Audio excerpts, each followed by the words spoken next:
In the dim glow of a flickering street lamp outside her small apartment, Dorothy stood silently, her eyes fixed on the worn-out shoes she had just polished with a battered cloth, drawing tiny flowers on the scuffed leather because she believed her children deserved to feel loved, even if it was through small gestures. Was it possible for a woman so weary, whose body ached from endless nights of cleaning and walking miles to work, to still hold on to hope?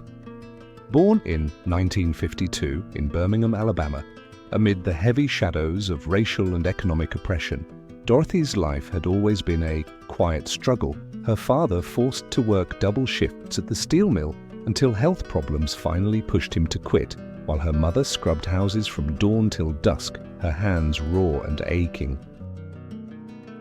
From her earliest days, she learned that love and sacrifice were the only currency that could keep her family afloat, that a gentle smile and unseen tears could hide the exhaustion threatening to break her. At 17, she faced her greatest challenge when she became pregnant, only to watch her partner vanish into the shadows, leaving her to raise 2 children alone in a world that seemed indifferent to her sacrifices. She took night cleaning jobs to make ends meet, walking long distances in the dark, her only comfort the thought of her children's future, dressing their tiny bodies in hand-me-downs, pressing their clothes with trembling hands, drawing flowers on their worn shoes, whispering to herself that character mattered more than material things. Behind her brave face, she kept her worries locked away, hiding her exhaustion from neighbors and even her children, afraid that if they knew how fragile her hope was, everything might crumble. Her internal world was a quiet battlefield where determination fought against worry and fatigue, every day a new test of her resilience. As she gazed at the modest apartment that had become both her sanctuary and prison, she wondered how much longer she could keep going before the weight of her sacrifices finally broke her spirit. Yet the faintest flicker of kindness from a stranger, a simple act of charity, offered a fragile glimpse of a different life, stirring a silent longing in her heart for something more than survival. Morning light filtered through the thin, faded curtains of the tiny apartment, casting a pale glow on the chipped wooden table where a half-empty bowl of oatmeal stood beside a chipped mug of lukewarm coffee, and Dorothy rose before her children, her feet silent on the creaking floorboards as she moved to light the single burner of the ancient stove. The radiator hissed a tired welcome against winter's chill, and the air smelled of worn fabric and yesterday's laundry as she set down 2 mismatched bowls and spooned out thick porridge, her knuckles rough from hands that had scrubbed floors and scrubbed dishes far into the night. By the time Dorothy padded from her narrow room, rubbing sleep from her eyes, the oatmeal had steamed into soft curls, and the tiny window pane glistened with frost. "Mama," the girl asked softly, tugging at the hem of Dorothy's well-worn coat. "When can I have new shoes that aren't taped up?" Dorothy paused, her heart tightening at the sight of her daughter's faded sneakers, where silver duct tape crisscrossed the faded canvas. She knelt to draw a bright flower on the toe using a smear of leftover white paint from the hallway wall that she had stashed in an old bottle with a cracked top. "These will carry you someplace special," she told Dorothy, her voice gentle but firm, and she brushed back her daughter's tangled curls and fastened the bright ribbon she had scored at a yard sale. Meanwhile, her son, little Jamar, sat at the table hunched over a scrap of paper on which he had sketched a small football, though his eyes shifted nervously to the lunch pail perched like a secret beside his chair.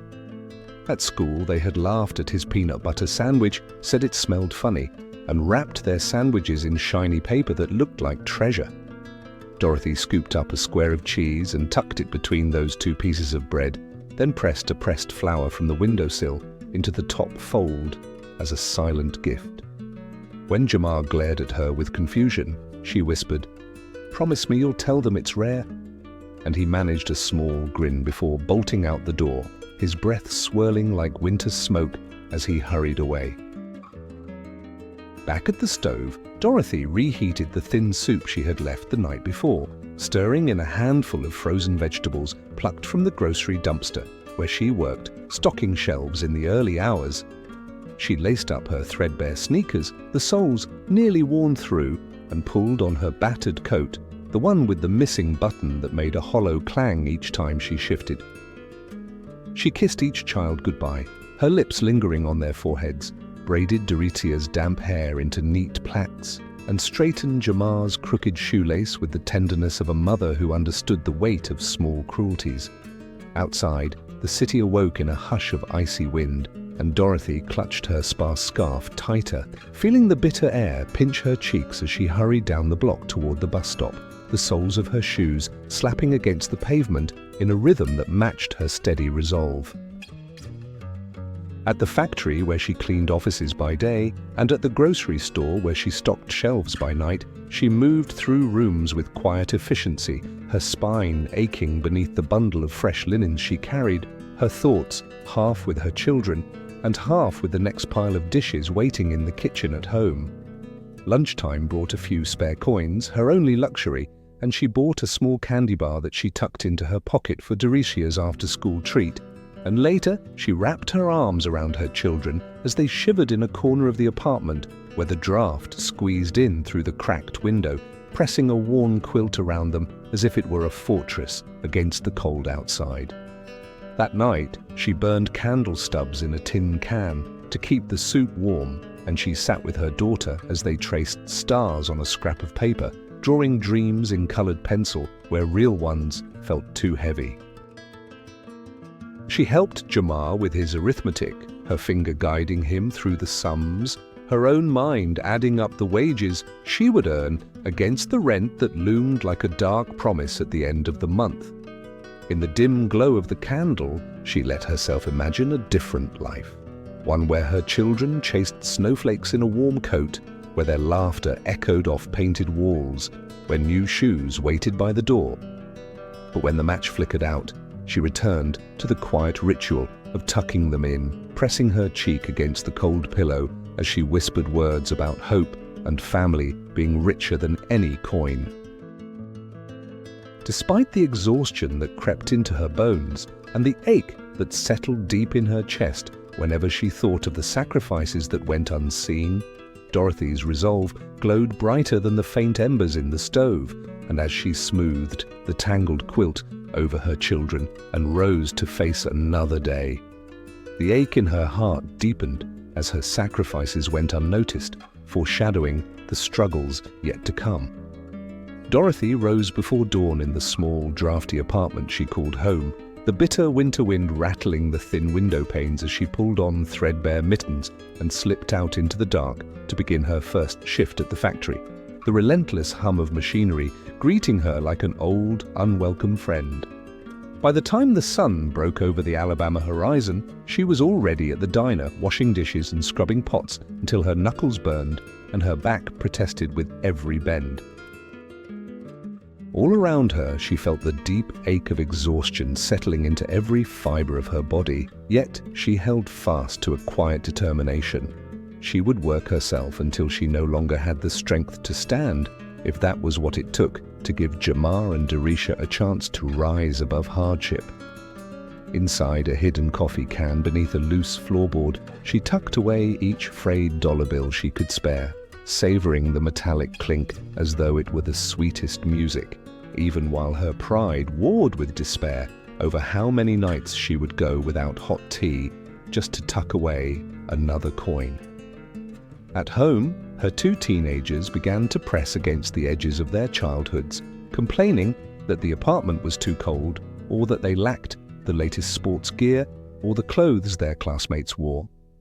Jamar's longing for a sturdy pair of cleats and a real basketball weighed on her heart like a stone, revealing the emotional toll of her sacrifices in every wistful glance he gave out the frosty window.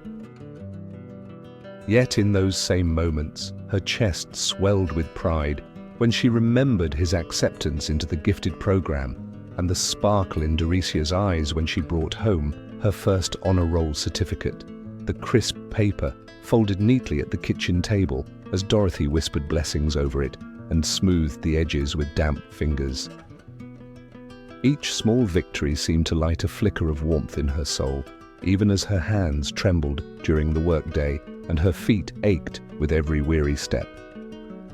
She clung to the hope that someday her children would understand why she scrubbed toilets at night, why she skipped meals to save for their future, and why she kissed their foreheads so gently that it was almost as if she were trying to hold on to a memory before it slipped away.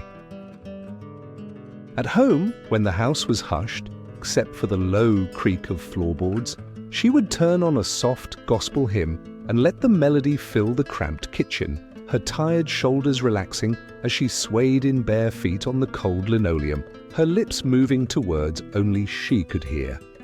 It was her quiet rebellion against despair, a tiny dance of faith that reminded her she was more than a laborer, more than a mother stretched thin.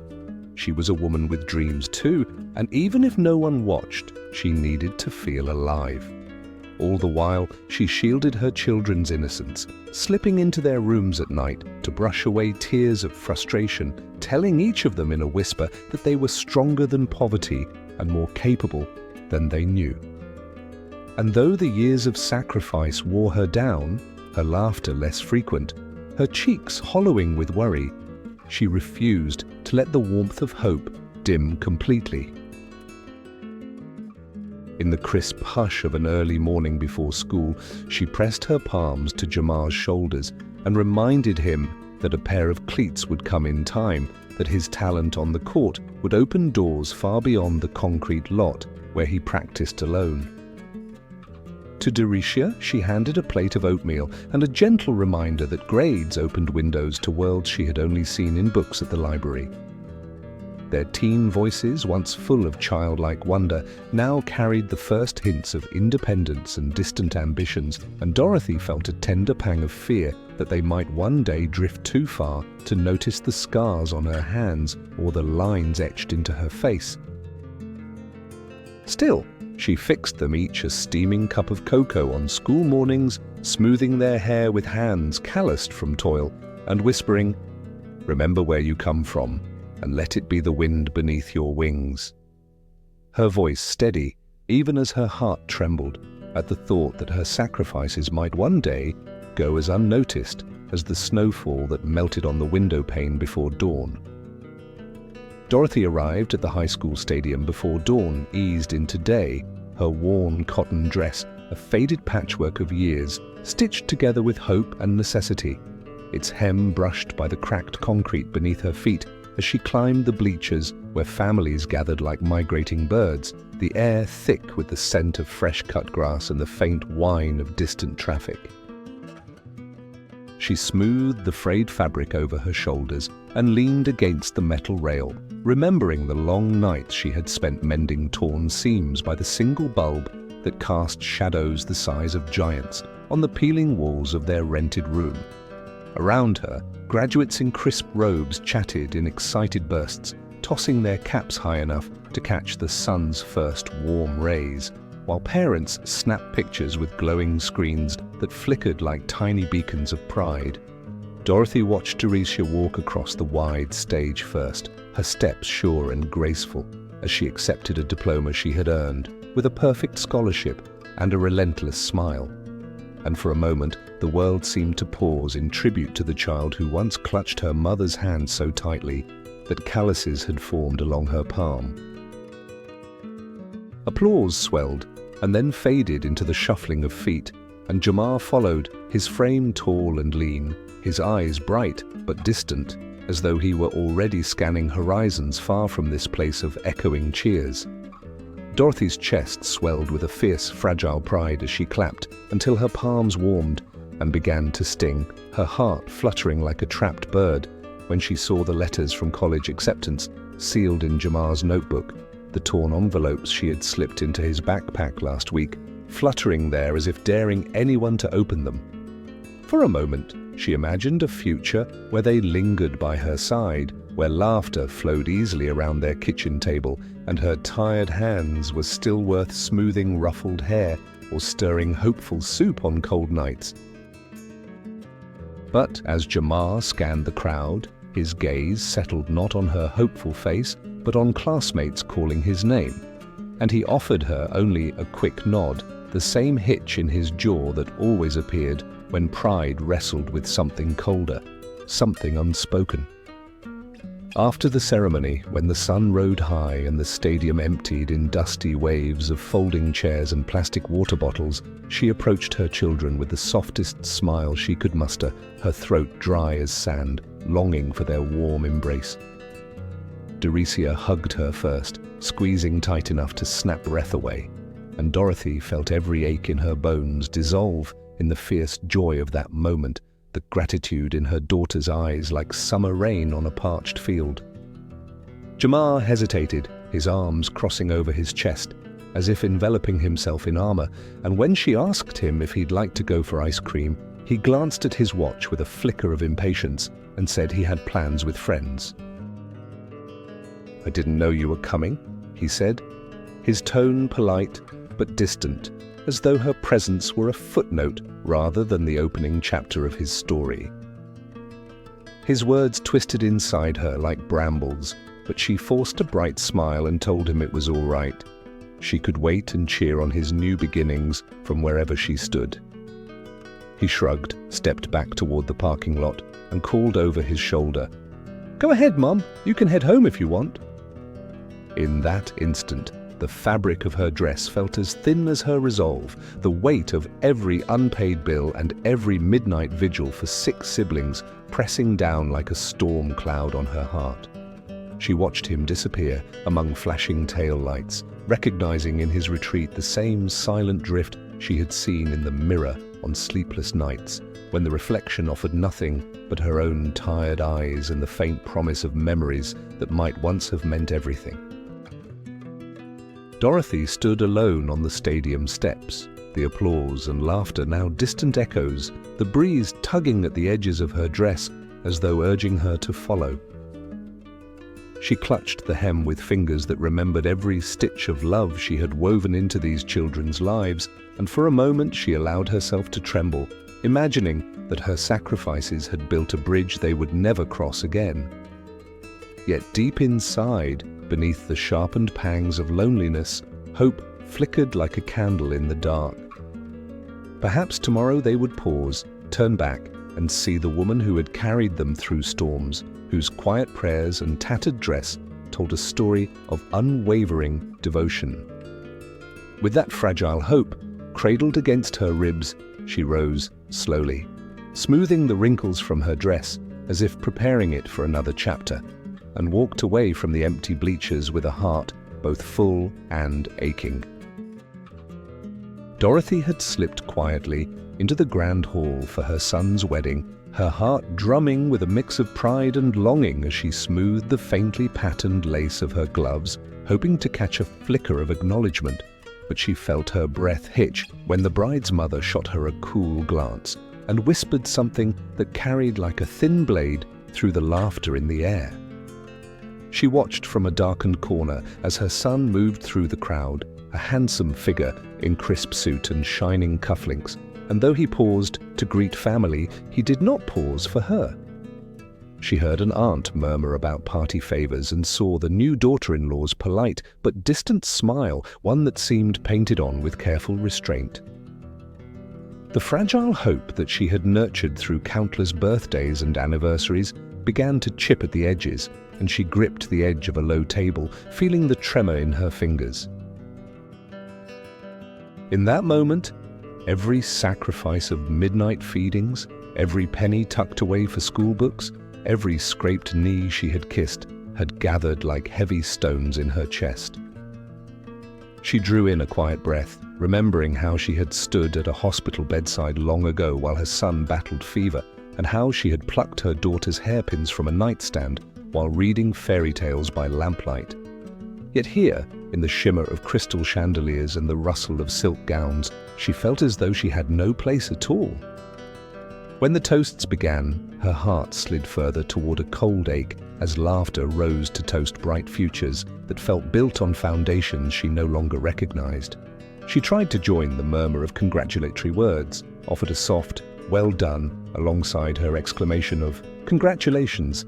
but her voice had lost its color in the gathering optimism, and she caught only a faint nod in reply.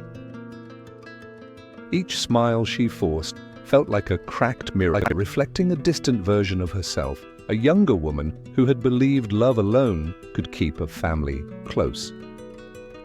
By the time the final songs played, she felt as if she had stepped through a pane of glass labeled invisible. Later, she found herself in front of an ornate, gilded mirror in the empty ladies' parlor. She studied the silver roots at her hairline, the lines that had settled around her eyes and mouth like tiny maps of a lifetime, and she felt tears warm her cheeks, though she dared not let them fall.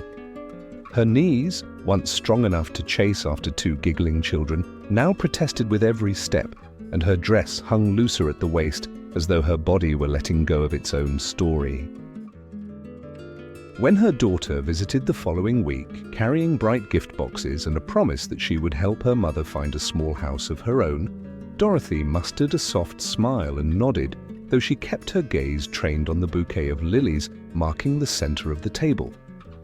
She tucked a stray grey lock behind one ear and pressed her fingertips to her lips, imagining a home where she could leave tiny reminders of herself on every shelf. An old photograph here, a chipped teacup there, hoping that these whispered tokens might speak louder than words ever had.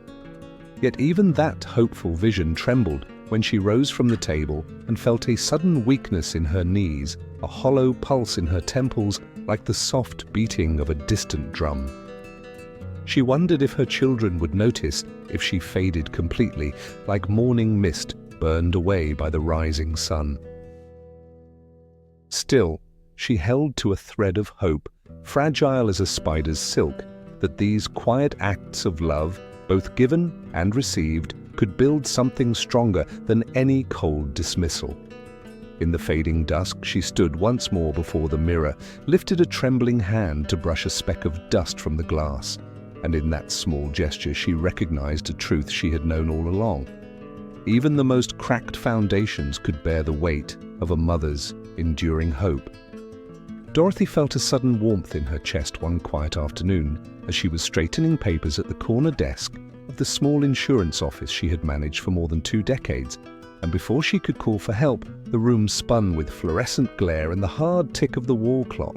and the next thing she knew, she was waking in a crisp hospital gown under a muted strip of light, an oxygen mask resting gently against her cheeks.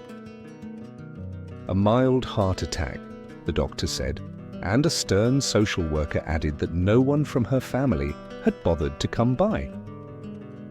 Dorothy's children were too busy, they promised in hastily whispered telephone messages, too busy to rush to the sterile corridors and the soft squeak of nurses' shoes. Their absence echoed through the whitewashed halls and made her feel as though she might crack under its weight. When a probate lawyer arrived at her bedside, clutching a leather portfolio, she expected more medical forms, more signatures, more confusion. Instead, in polished script, she read that Jerome, her younger brother, who had died the previous year in a distant city where he had grown rich in finance, had left her an inheritance of $60 million, enough to erase her worries with a stroke of a pen, but bound by conditions she could scarcely imagine. The lawyer's voice floated above her trembling hands as he explained that the funds would be dispersed only if she agreed to care for the old family mansion, to restore it, and to open its doors each spring to children without homes, children she had never met and whose faces swam before her like a distant promise. Inside the portfolio lay an envelope addressed to her in Jerome's familiar rounded handwriting, and when she opened it, his words tumbled out with warmth and regret. He spoke of their childhood afternoons in the rose garden, her laughter echoing beneath ancient oaks. He reminded her how fiercely she had loved their mother's simple dinners. He confessed his own loneliness as he pursued wealth,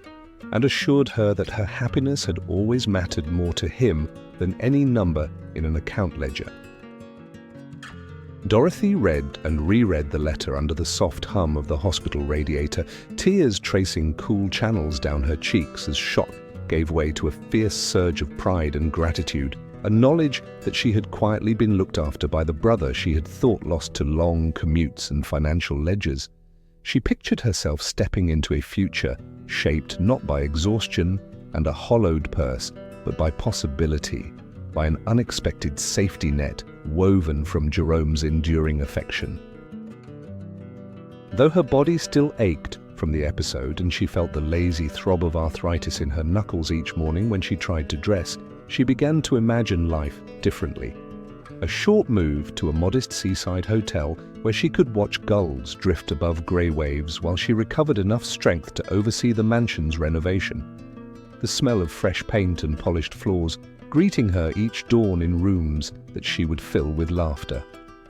Halls lined with framed photographs of smiling faces that once had nowhere to call home, their bright eyes meeting hers in silent thanks. In the evenings, she pictured herself poring over architectural sketches under a lamp's soft glow, her thin fingers tracing the curve of a staircase or the arch of a window that would look out onto the late spring garden. Although she felt a new fatigue settling into her bones and the loneliness of those hospital nights lingered in her bones like the stale scent of antiseptic, she found a steady resolve unfolding in her chest, a determination to use Jerome's bequest, not only to secure her own comfort, but to build something that would outlast her years. She allowed herself to dream of opening generous doors, of teaching children how to tend a flower bed or bake a simple loaf of bread, of hearing their laughter ripple through once quiet chambers. And as she sat in her small hospital room that evening, sunlight slipping through the blinds and painting narrow bands of gold across her sheet, Dorothy felt the weight of her brother's faith lifting her, a gentle reminder that a life could be reshaped, that her purpose could bloom from hardship and hearth alike. As she began to reshape her future, her heart fluttered with a blend of hope and grief, knowing that this unexpected inheritance might finally give her the strength to transform both her life and the lives of those who needed her most. Dorothy had poured her inheritance into the purchase of a weather-worn mansion perched at the edge of the village like a promise waiting to be fulfilled. And from the first morning, she steered her battered station wagon up the gravel drive. She felt the thrill of a new beginning hum in her bones. Walls that had sheltered generations of silence were stripped of peeling wallpaper and painted in soft, hopeful shades of dawn, the scent of fresh paint mingling with the promise of laughter soon to echo through the halls. She recruited a small, devoted staff, an energetic cook whose pies smelled of warm cinnamon and kindness, a gentle house mother with a voice like sunlit honey, and a couple of patient volunteers whose bright eyes carried the stories of their own difficult childhoods. Together they organized simple routines, morning circle beneath high windows that overlooked a swaying row of oaks where children recited affirmations instead of sums, midday art sessions in the light-filled parlor where sticky fingers sculpted clay into dreams, and bedtime readings of fairy tales and personal triumphs in rooms softened by quilts stitched from mismatched scraps, each square a symbol of turning broken pieces into something that could hold warmth. One by one, homeless and foster children with hollow gazes and clothes too threadbare for the winter's bite arrived, clutching battered duffel bags and trembling with the memory of too many goodbyes. Dorothy watched one small boy trace his finger along the antique banister, his eyes reflecting joy as if he had discovered both a treasure and a home in the gentle curve of varnished oak. A shy girl with braided hair learned to play the piano by ear, her first hesitant notes blooming into melodies that made the cook stop mid-stirring, tears sparkling in her gaze. Each child became the heartbeat of the place, their laughter ricocheting off vaulted ceilings and settling into Dorothy's chest like something precious she had been given permission to keep. Her own children, busy charting careers that glimmered with titles and accolades, remained oblivious to the meaning that filled her days. Their occasional phone calls were polite and brief, punctuated by promises to visit soon that never came, and each time the silence settled back into her bones, like an old ache she refused to acknowledge. Yet when local newspapers caught wind of her mission, stories of transformation, of children blossoming from despair to hope under Dorothy's steady care, spilled into the community, drawing supporters who donated bunk beds, books and boxes of bright crayons that scattered across tables like jewels. Every letter of gratitude reminded Dorothy why she had chosen this path, muscled her spirit to keep working, while dusk deepened behind the oak trees and the children's whispered prayers for tomorrow floated through the corridors. Though the ache of her estranged family lingered, Dorothy felt a tender surge whenever she witnessed a child finally sleeping through the night, safe and warm for the first time. At those moments, she believed fiercely in the legacy she was building. In the quiet hours, she pinned photographs of smiling faces on a corkboard above her desk, a mosaic of hope that glowed under the soft lamplight, and whispered silent vows to those children and to herself that she would never abandon them. As seasons turned, the mansion became more than brick and timber. It grew into a living testament to her belief in love's power to heal, its corridors humming with the promise of second chances.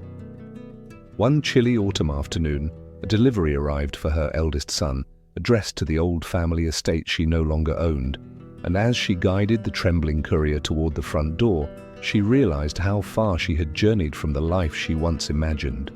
Her heart clenched with longing and resolve in equal measure, longing for the family that had moved on without her, and resolve to protect this new family that flourished under her roof.